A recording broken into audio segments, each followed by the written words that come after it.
All right. After a short break, we are back to meet up with the Secretary of State's Department of Elections.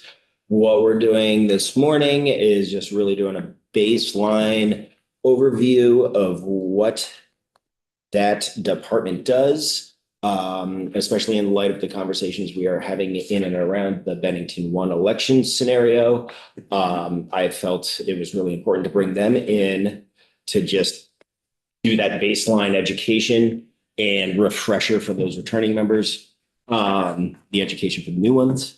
Not that the esteemed clerk from Dorset needs the education and election process, but that's the intent right now. They prepared some comments for us, and I think we sent a package along with the committee assistant. So if people are following along at home, please check out the committee page. And with that, please join us.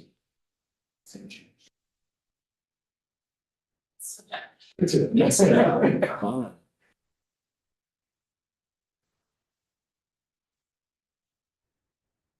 Morning. Morning. For the record, I'm Lauren Hibbert, Deputy Secretary of State. Thank you for having us in this morning to talk about the Elections Division at the Secretary of State's office.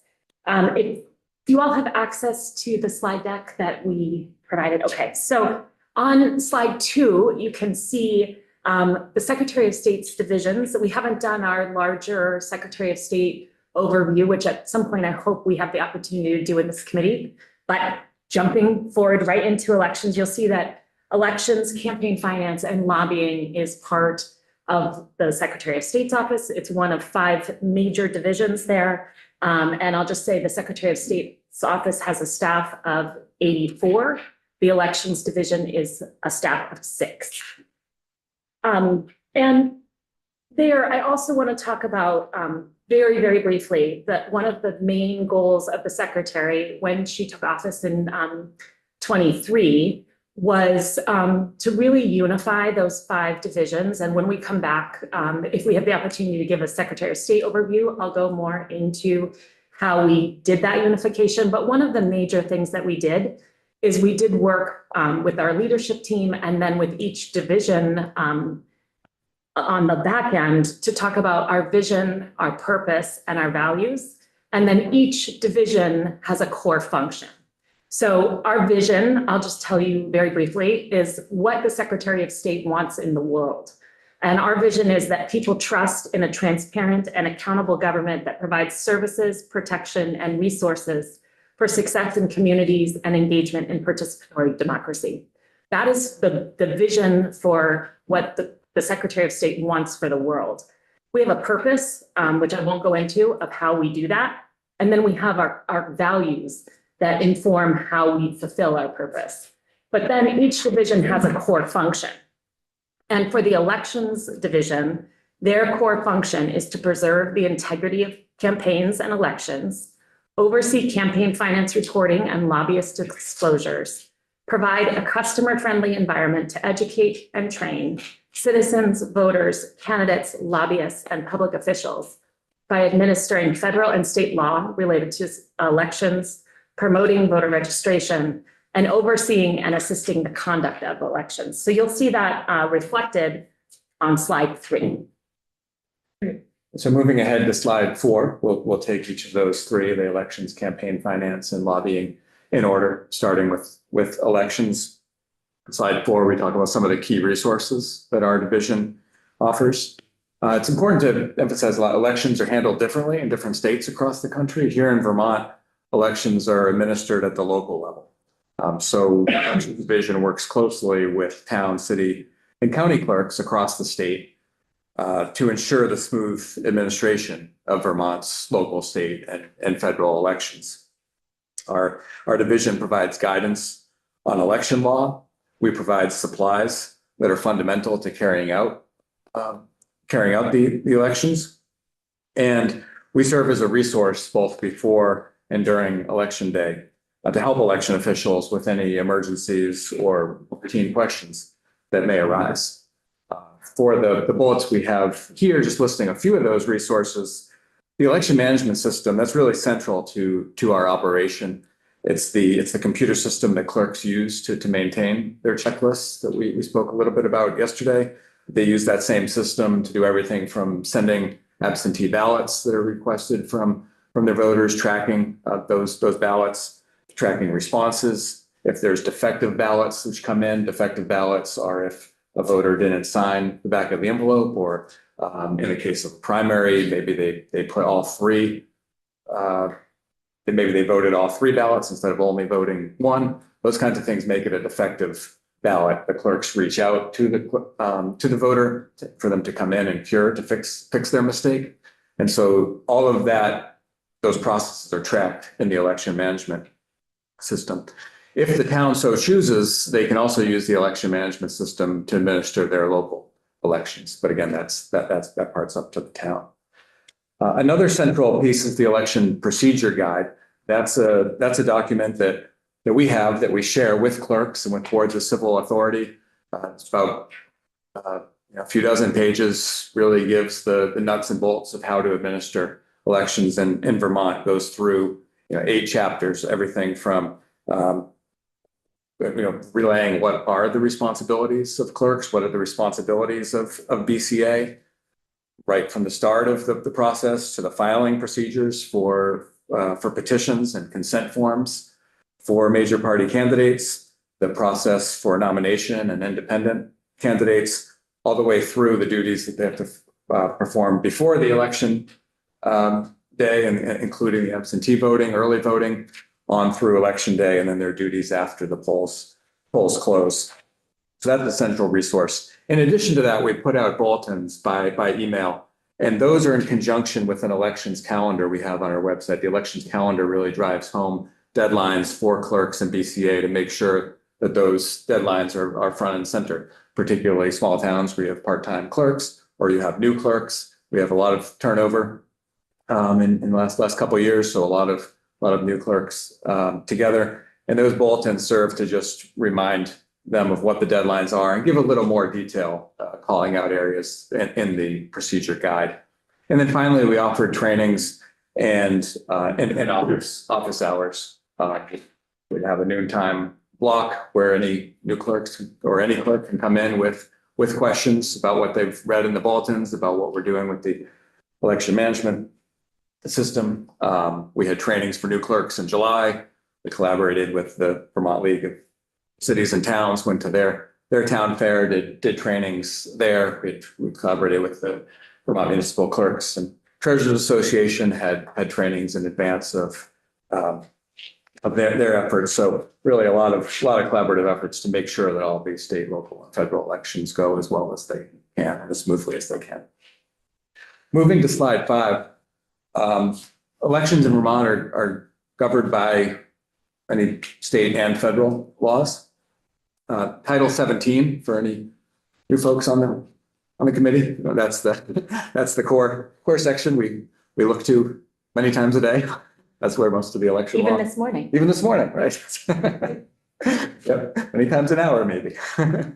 But there's also other titles, particularly 16, 20, and 24. Those are the titles related to education, to public safety, and to municipal law. And then the appendices in 24 being the municipal charters are all the core sections that we refer to. On the federal law side, there's really 3 laws in the last 40 or so years that have been a big impact, both in terms of our funding and in terms of how we conduct elections.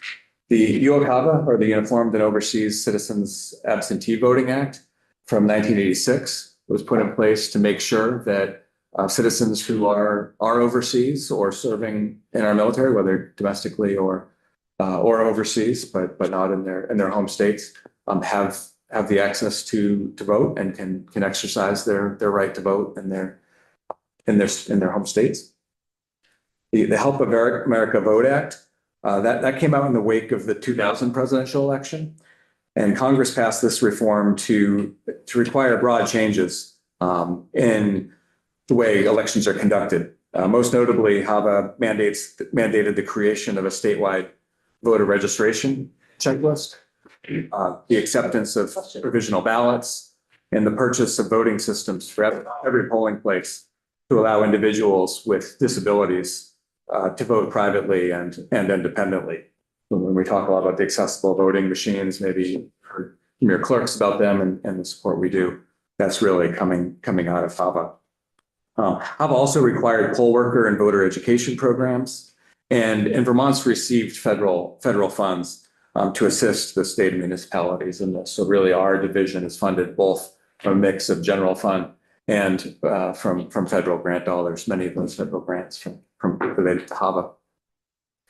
And then finally, the Military and Overseas Voter Empowerment Act in 2009, that really served to expand UOCAVA to pass even greater protections for service members. One of the key pieces there, which we even, I think, talked about yesterday, was the requirement that absentee ballots are mailed to UOCAVA voters no later than 45 days before the election to make sure that voters who are overseas have ample time to vote and have their ballots come back in time.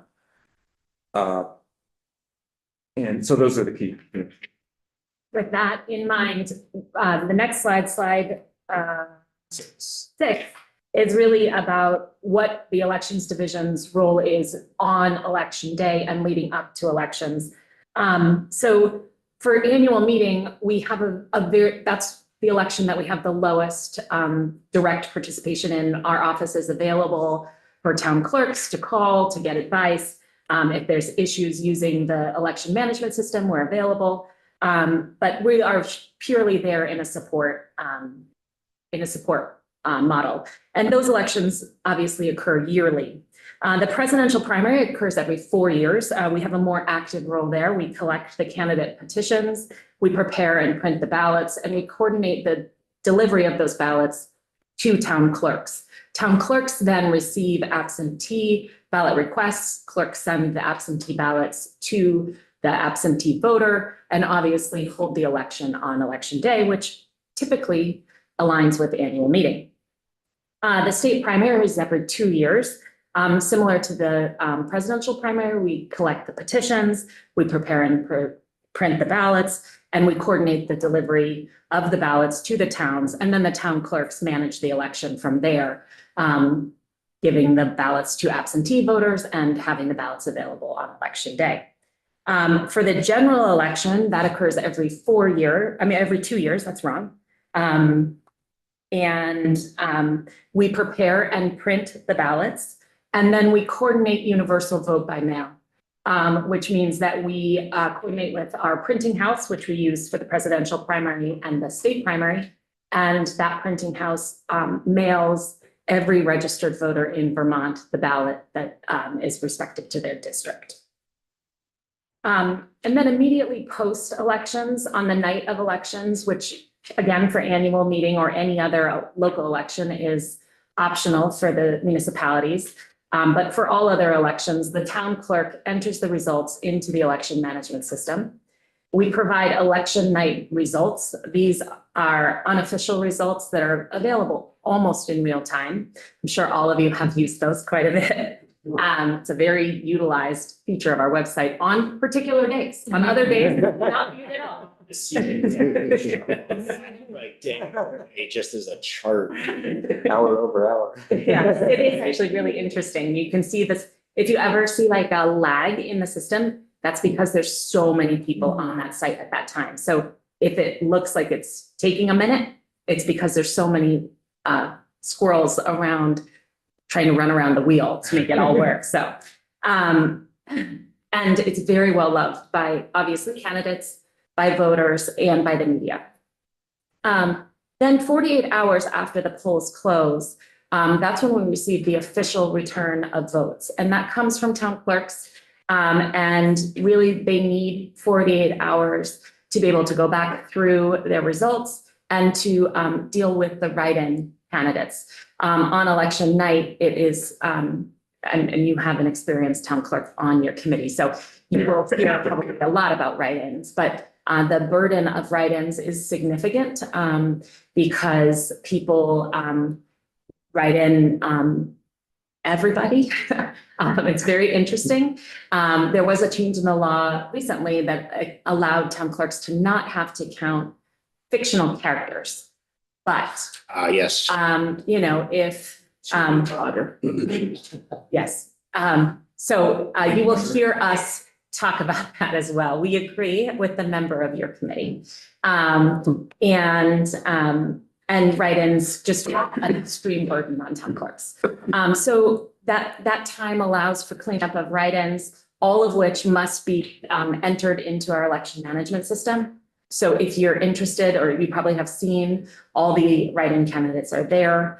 And then the official return of votes is available 48 hours after.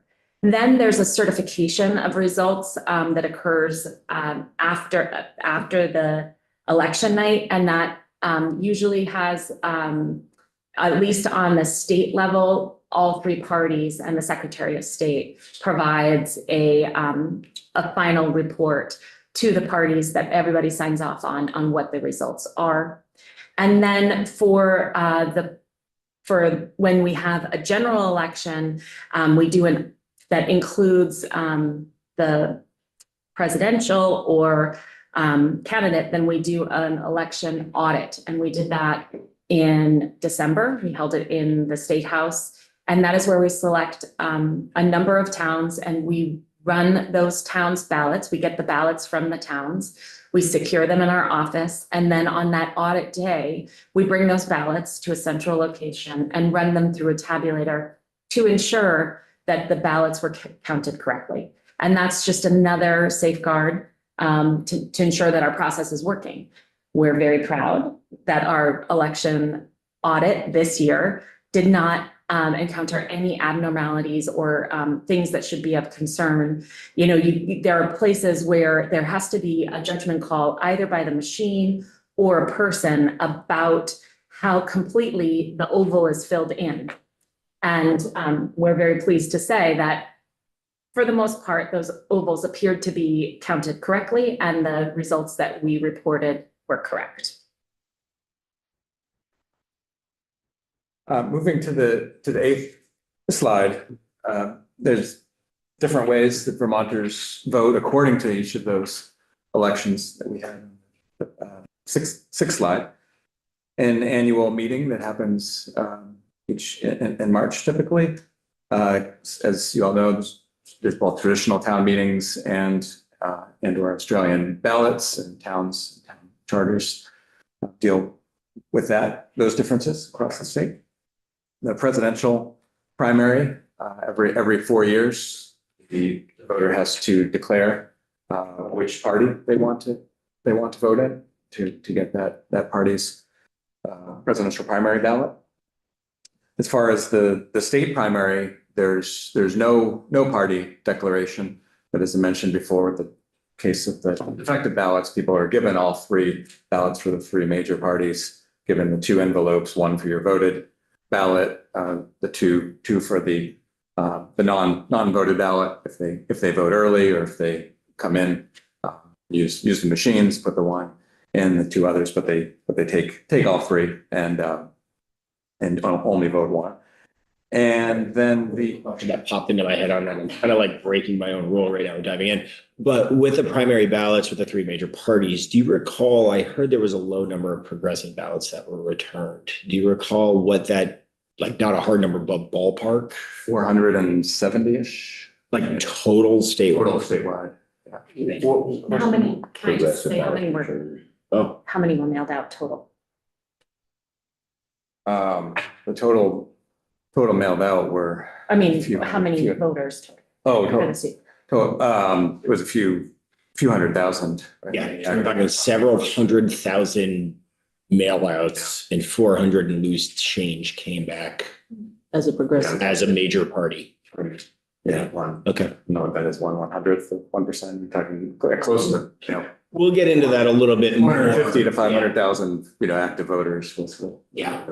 Once we get the miscellaneous elections bill structured a little bit, I definitely want to noodle on that a smidge as how we're allocating and utilizing resource and time. Yes.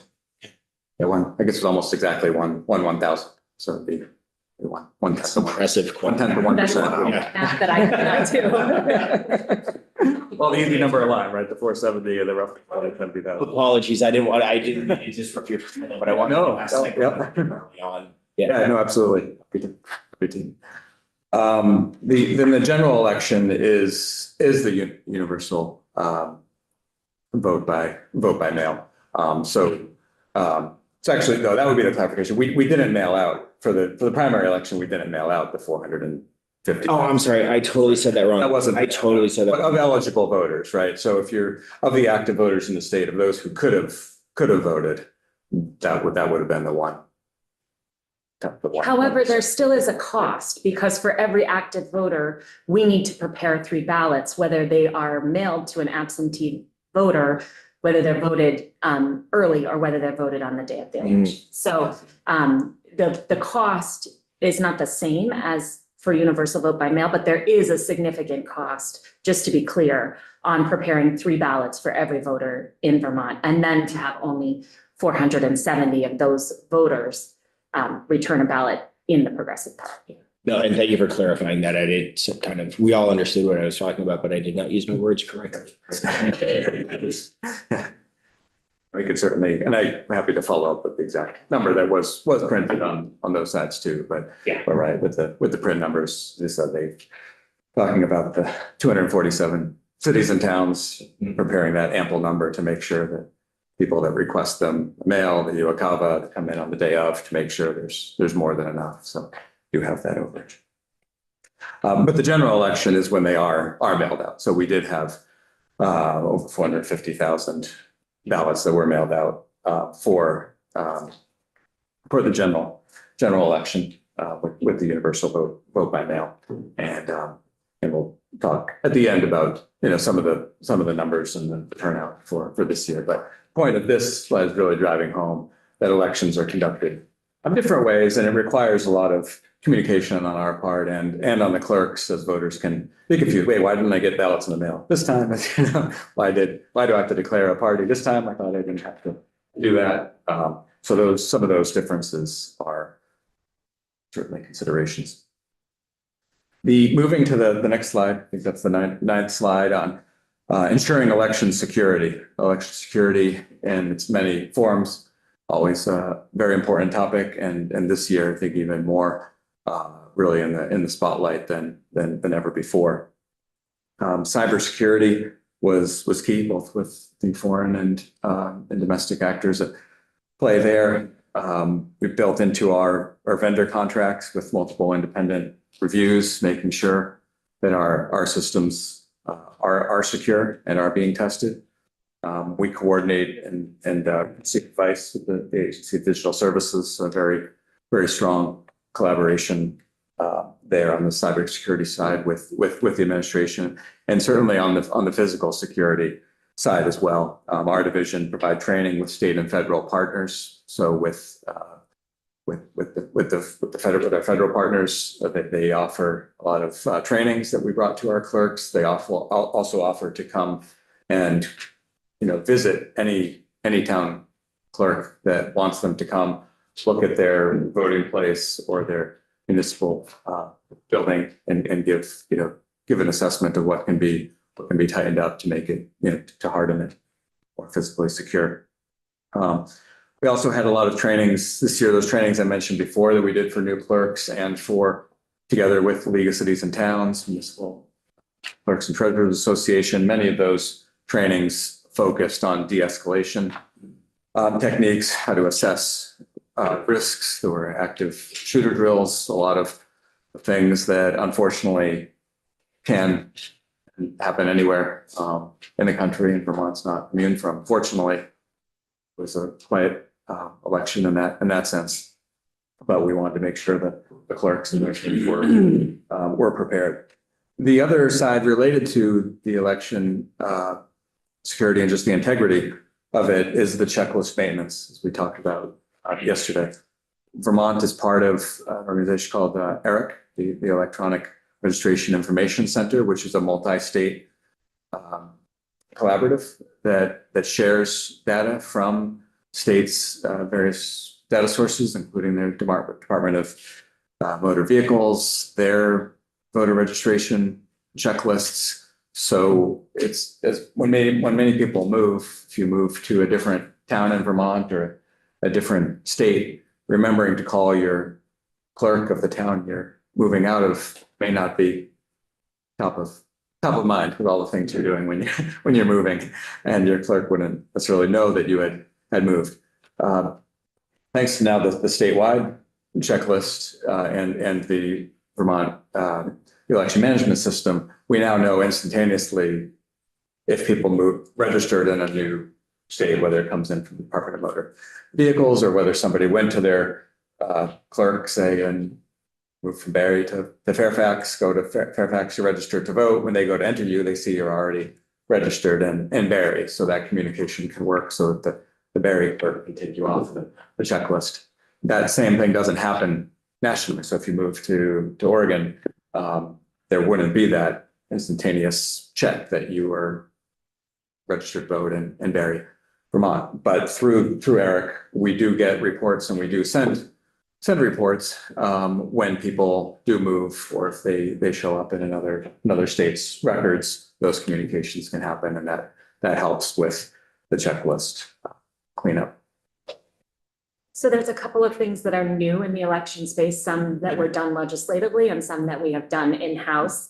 Most significantly was S-209, which was the prohibition against firearms in polling locations on election days. So for the period of the election, that 45 days before the election and then election day, firearms are prohibited in polling locations, whether that's in a town hall or the town clerk's office. Guns are already prohibited in schools. So schools that are polling locations on election day, that was a much easier analysis and something that was easier for clerks to handle. But our office provided training on that. There was a signage requirement. We provided a sign for town clerks, and really we're very pleased to say that went very smoothly, both at the state primary, which was a quick turnaround for us, and the general election. We created the voter guide, which is a model that is occurring in other states. I believe we're the first on this side of the Mississippi, which is pretty exciting. It allowed all candidates, regardless of party, independent candidates, to be in the voter guide. It was accessible through My Voter page, and it showed the candidates that were specific to your ballot. Our office really hopes to build on that program. We'd really like to get a physical copy to every household for a general election, because we really firmly believe if you have your ballot sitting next to you at the kitchen table and the voter guide, you're going to use both at the same time. And it might be easier for many of our voters than accessing that information digitally. Of course, we have a lot of digitally savvy voters too. I'm not knocking our voters, but we have digitally savvy voters who love the digital voter guide, but we know that there were some individuals who had trouble accessing it.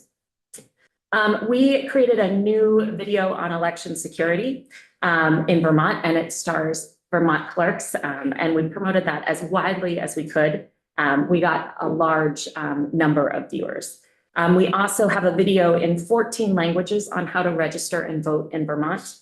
We created information both on our website and videos related to mis and disinformation, scams, and deep fakes. I think the use of AI in elections is of concern for us.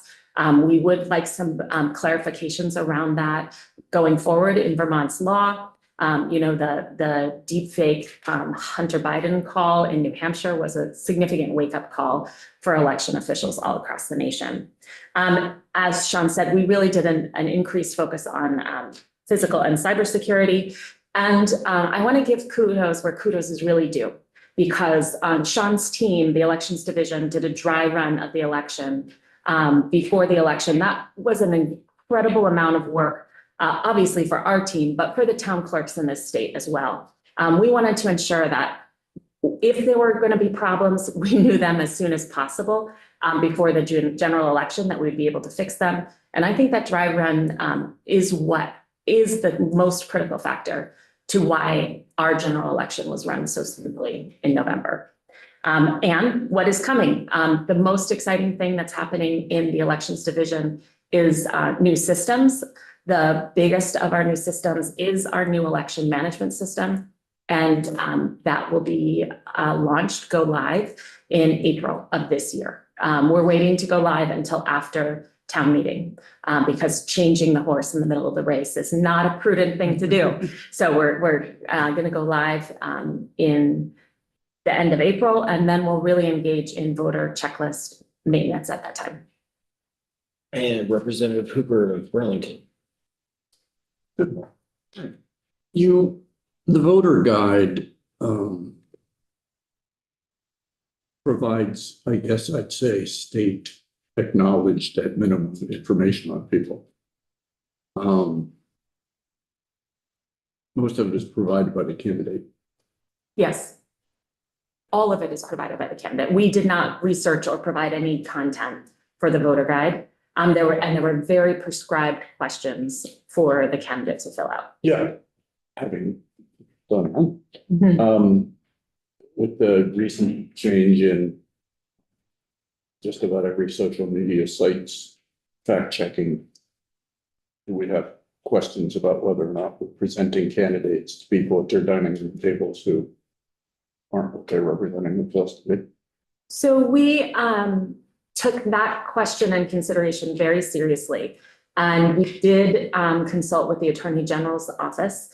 We really, as a state agency, want to be very careful to curtail free speech. So we provided at the top of the voter guide that the information provided within it was provided by the candidate. And we provided candidates notice that the only modifications we would make to their text is if there was profanity or unacceptable language, because we didn't want our candidate, our voter guide, to have that language, particularly because we were encouraging teachers to use the voter guide in classrooms to talk about the election. So we are very cognizant of that. But what we do have is the contact information for every candidate, the website, if they have one, the social media. So folks really can take the voter guide and use it as a launching pad to do their own personal research on the candidate.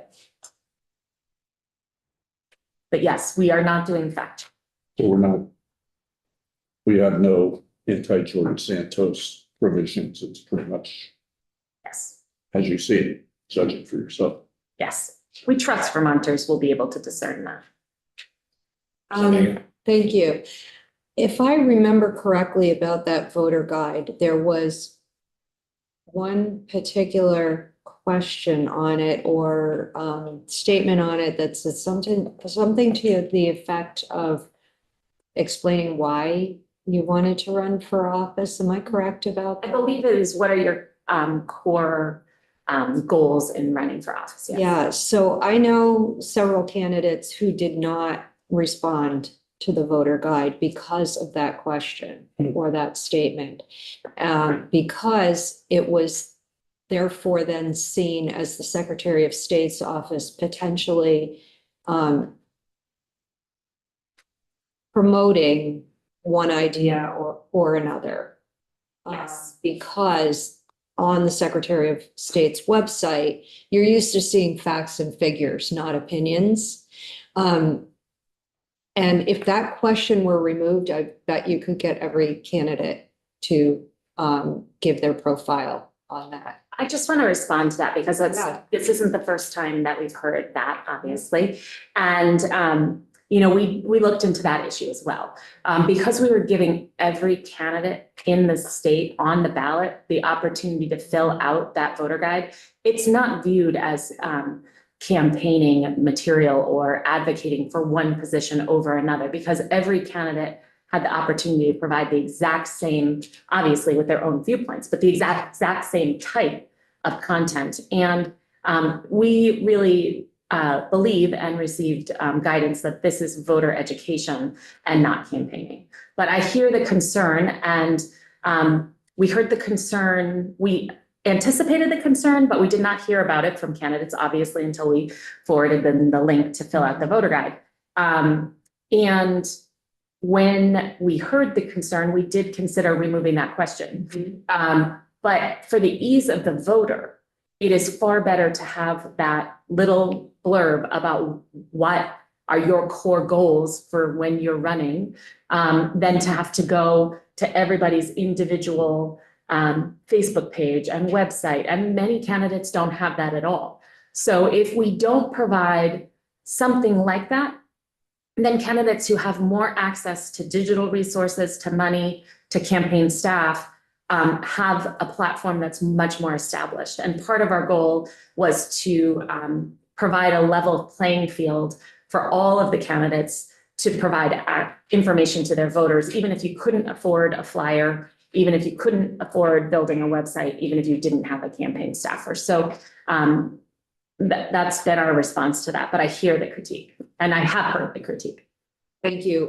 That's the answer that I got when I inquired about it. And I do know there are individuals who did not comply with your request to give their voter information for that very reason, because it is a state website and individuals did not think that the state should have anything politically skewed one way or the other on their webpage. So that's just a little feedback, but thank you. Moving to slide 11, and talking about the horses that we will change and horses that have changed. On the campaign finance side, we have changed horses with our new campaign finance system. I assume all of you got the email notification that the system is up. We did that on January 6th. You may or may not have looked into it. We did the same rationale with the election management system, changed that course when there wasn't an immediate filing deadline right in front. Folks have till July for the next one. But our team is happy to have that up and be getting feedback. Really, with that campaign finance, or the key resources in that work is our role to administer Vermont's campaign finance law. So all candidates, PACs, parties, they file campaign finance disclosure reports with our division through this system. We in turn make those reports available to the public for inspection. We don't, as much as we're asked and requested and get complaints told to do so, we don't have investigative or enforcement authority over campaign finance law. So we refer complaints of violations to the Attorney General's office. Under Vermont law, candidates running for elected office who meet certain thresholds, they're required to file campaign finance reports at these intervals. And during the 2024 election cycle, one of the new things we started was those transparency reports, publishing reports of each filing deadline, pulling together in one place, showing which candidates had filed, which had not, while making it very clear that not all candidates are required to file reports if they hadn't met thresholds or carried over funds from the previous campaign. But that was new this year, and certainly I think got more attention to campaign finance reports and filings, which we hope in the new system will be easier for people to filter and look back and dig into those reports. We also have a campaign finance guide, the Guide to Vermont's Campaign Finance Law, which points to those relevant sections of Title 17 to try to make it easier for campaigns, for candidates, for parties, committees to find laws that pertain to them. We also offered trainings and office hours in advance of the filings, and we'll certainly continue to do so with the new system folks out. And then the elections division's last but not least important responsibility is lobbying.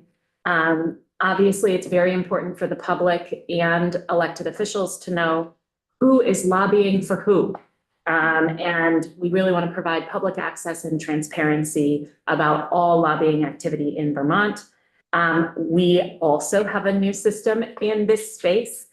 We went live right at the very beginning of the new year, January 2nd.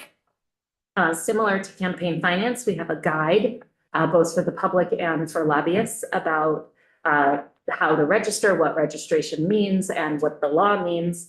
And similar to all of our core functions in the elections division, we really have amped up our trainings and office hours. What we have seen across all of them, and this is really something that Sean, as coming in as the new director, really saw as an opportunity, is office hours where people can drop by, and having those on a consistent basis so that we can curtail or understand the questions that are out there and provide answers in a uniform and clear way. And we're really focused on doing that through these office hours and additional trainings.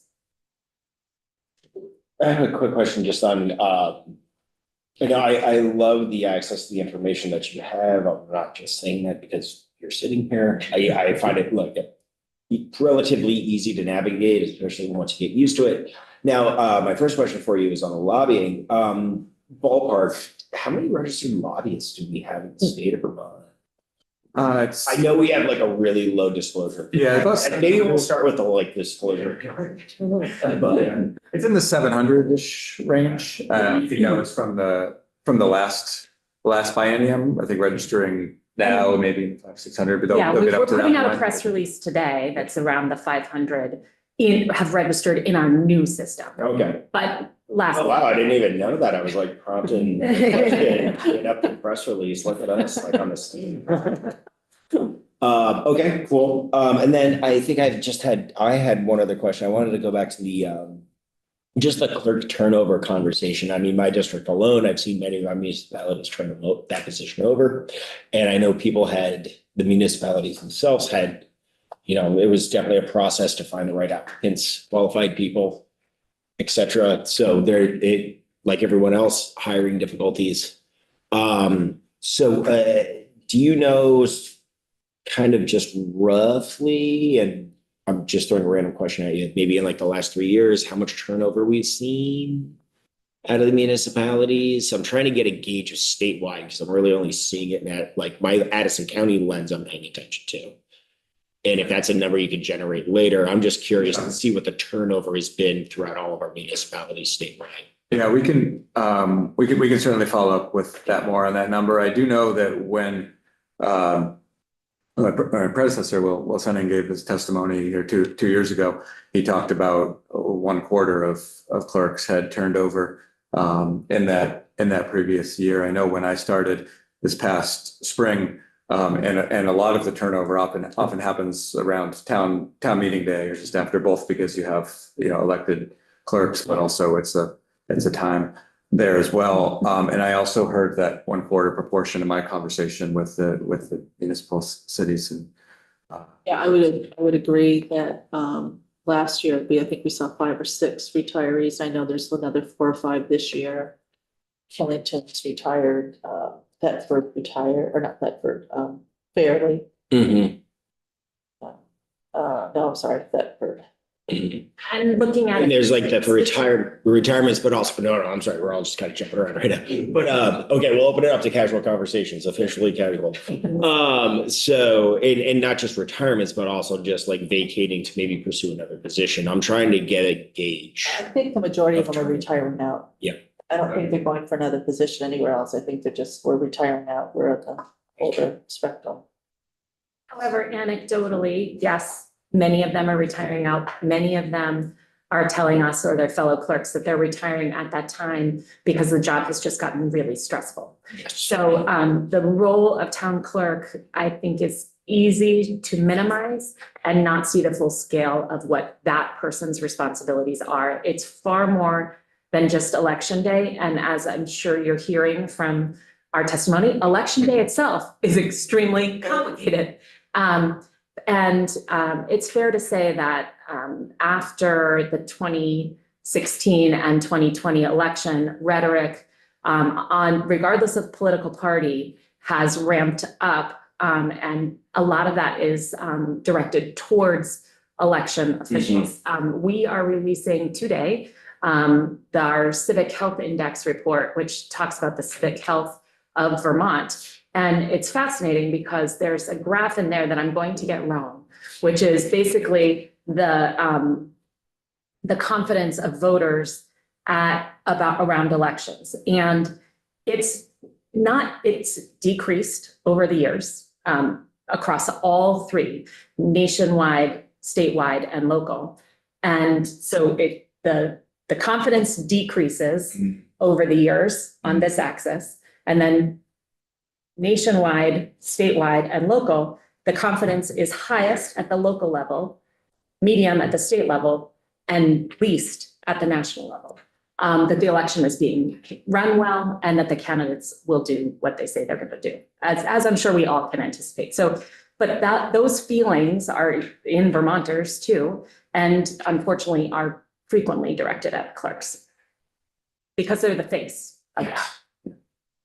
And we did have, with this election, I spoke in the canvas about it as well. We had election observers from Europe who were here, spent a bit of time. I think the biggest mission that they've had ever all over the country, and the ones who were assigned to Vermont were assigned to both Vermont and Massachusetts. But they were in our office every time we had a press conference with the governor or by ourselves or anything else. They came in. I know they visited a lot of town clerks as well. The report that that organization came up with really underscored that of how well run the elections were administered across the country at the county level, at the town levels here, but really spoke to those threats of the confidence, of the rhetoric, of the vitriol. And I think particularly for many of our clerks, maybe if they're close to retirement age and they're working by themselves a lot in an office, and you get one or two angry people calling or coming into the office, that can be scaring. It's going to weigh a lot. And we certainly took a lot of those calls. We took them very seriously. We coordinated with local and state and federal law enforcement on any that came in, in advance. But certainly that is a stressor for clerks.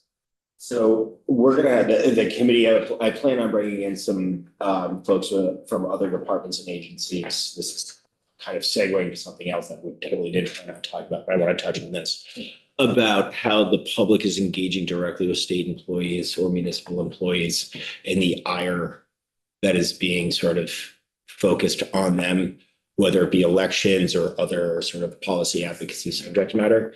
Because I've had some alarming conversations with other people who are upper management, just to keep it baseline, in different departments and agencies, at what the people who work under them are experiencing. And Yeah. some of it is very alarming and very much uncalled for. So when we start teeing that up, I will certainly touch base with Yes. you folks, Please reach out to me. and we will touch base with the clerks as well, because I want to have a very, very cerebral and compassionate and understanding conversation with these people to get a grasp of what they're experiencing, and try and figure out what we can do to help protect them from the cyber mob. I would appreciate that. Across all of our divisions, we have instances of that. It's not just in the election space. And we do as much as we can, not to get ahead of what I will testify about then, but we do as much as we can to protect our employees, to not have them need to do continual contact with an individual that gets escalated up, and frequently I'm the last stop. So it happens to me personally, and the state itself has at least one or two classes for state employees on having difficult conversations and managing difficult customers. So that in and of itself is an indication of how serious this issue is. Understood. I have a question. Can I ask who the vendor is for the new system? For the election management system, Yeah. it is Reframe Solutions. For campaign finance, it is also Reframe Solutions. And for lobbying, it is Stonewall. Okay, so no longer LHS then. LHS is a different vendor Yeah, altogether. That is our tabulator. Tabulators. Okay, so the other question I have is DMV. As a clerk, it would be wonderful if their 911 addresses would coordinate with the voting system in the town's 911 addresses, because a lot of the information that we get sent for a new voter, they're not giving the proper, they're misspelling the word or the street address doesn't match up, like, especially with our mailing system, because for instance, Dorset, some of our mail comes from Manchester Center. So if they have a Manchester Center address, they get sent to the Manchester town clerk when really they're. So if the system had a 911 coordination with the voter 911, D through DMV, then there'd be a lot less rejected voters. See what I'm saying? Yeah, oh, absolutely. Yeah, and we've had regular conversations with DMV, both on a working basis with their current system, as well as they're also changing courses themselves. The DMV computer system they use is quite old. They're launching later this year. I believe September is the current target, as with IT systems always. It's a great system because it gets people that have never registered to vote Yeah. to register to vote, but yet their mailing address is different than the town they reside in, so then therefore they're getting sent to the wrong town, and then it's just a bunch of rejected efficient addresses. So yeah, so that's absolutely something we'll continue to follow up with as they build that and are coordinating those specs so that both that they can get that information that's needed and so that our two new systems work, talk as well as they can. And just one more thing about the retirement and the turnover, I think it's every time there's a presidential election. People were just burnt out. You're just kind of like, I said I would never Yeah. do another one after 2020. And then, it's like, it's the anger of people and the threats and the verbal attacks that you get. And the whole confusion of getting a ballot mailed to them, and then they come in and they say, well, you have to fill it out for that. But I don't fill it out for it. Well, so there's just a lot of people don't have the tolerance. And not saying the clerks don't have the tolerance, but just people in general don't have the kindness that they used to have. And it's not just the clerks, it's the town managers and just the personal attacks that you get in any public office. And people are just getting thin-skinned and saying, enough's enough, and don't get enough money to tolerate this. Thin skinned or just worn down. The thick skin gets thinned over time. And I always tell, agree with I that, always tell people, a clerk's job is not just being the clerk. I mean, people call that, you have a directory of who to call for different questions, but they always push the clerk's button. So we are I always tell the town manager, I'm the hub. No, you're air traffic You're control for traffic problem control, solving. yeah. Absolutely. Yeah.